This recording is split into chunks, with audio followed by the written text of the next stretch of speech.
एक बहुत ही shocking plane crash. Air India की फ्लाइट AI-171 अहमदाबाद से लंदन जा रही थी। 240 से ज्यादा पैसेंजर्स और क्रू मेंबर्स इसमें बैठे थे और टेक ऑफ करने के सिर्फ 40 सेकंड बाद ही ये फ्लाइट बड़ी तेजी से नीचे डिसेंड करने लगी और लिटरली टेक ऑफ के 2 मिनट बाद ही ये प्लेन जाकर क्रैश कर जाता है गुजरात के रेजिडेंशियल एरिया में। ये पूरा इंसिडेंट इतना शॉकिंग इसलिए है क्योंकि इतिहास में इस स्पेसिफिक प्लेन टाइप के लिए ये पहला क्रैश है। ये एक बोइंग 787 ड्रीम लाइनर प्लेन था जिसका एक एक्सीलेंट सेफ्टी रिकॉर्ड है। आज तक इतिहास में ये प्लेन कभी क्रैश नहीं किया है। ड्रीम लाइनर की पहली फ्लाइट साल 2009 में उड़ी थी, आज से 16 साल पहले, और तब से लेकर आज तक कोई भी इस लेवल का हादसा इस प्लेन के साथ नहीं हुआ है। मैं जानता हूं बोइंग एज ए कंपनी का एक बहुत ही खराब ट्रैक रिकॉर्ड रहा है पिछले कुछ सालों में, जैसे कि उनके प्लेन टाइप B737 मैक्स, जिसमें कई सारे मैन्युफैक्चरिंग डिफेक्ट्स देखे गए और कई सारे प्लेन क्रैशेस भी देखे गए हैं पिछले कुछ सालों में, लेकिन ये वाला प्लेन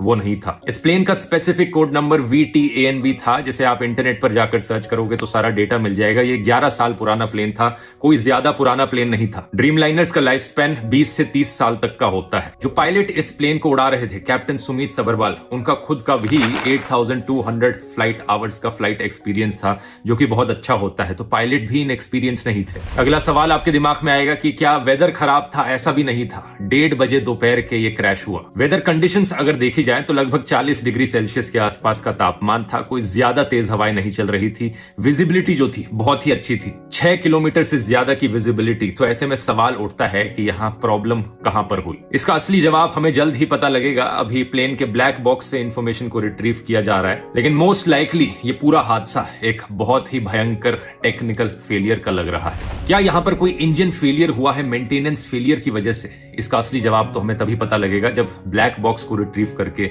सारी इंफॉर्मेशन पब्लिक में रखी जाएगी। लेकिन सवाल यहां पर पूछे जाने चाहिए इन दो कंपनीज से, एयर इंडिया और बोइंग।